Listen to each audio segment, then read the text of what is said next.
காலையிலிருந்து சமூக ஊடகத்துல கடக்க முடியாத ஒரு காணொலியா மாறி இருக்கிறது பீகார்ல நடந்த சம்பவம்.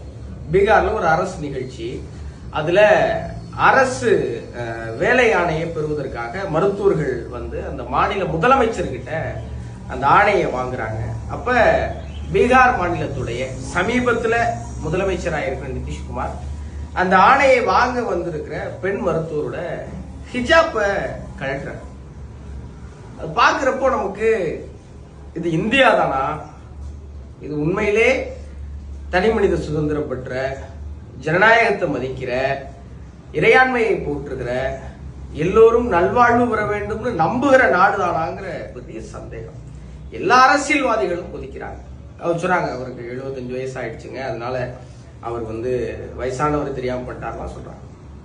அவர் வயசானவரை விட்டுருங்க, 75 முதலமைச்சர், ஒரு மாநிலத்துடைய முதலமைச்சர் இவ்வளவு மோசமான ஒரு விஷயத்தை செய்ய முடியும்னா மாநிலத்தின் பிற பகுதிகளில் பிற மதத்தை சேர்ந்தவங்க எப்படி நிம்மதியா வாழ முடியும்னு நினைக்கிறீங்க? இன்னைக்கு நாள் நிர்பயா சம்பவம் இதே தேசத்தில் நடந்தனால அது மட்டும் அத்துமீறல் கிடையாது, இதுவும் அத்துமீறல் தான் நான் நினைக்கிறேன். மிக நிச்சயமா பீகார் முதலமைச்சர் நிதிஷ்குமார் அவர்கள் மன்னிப்பு கேட்டே ஆகணும். இதை கடக்கவே முடியல என்னால்.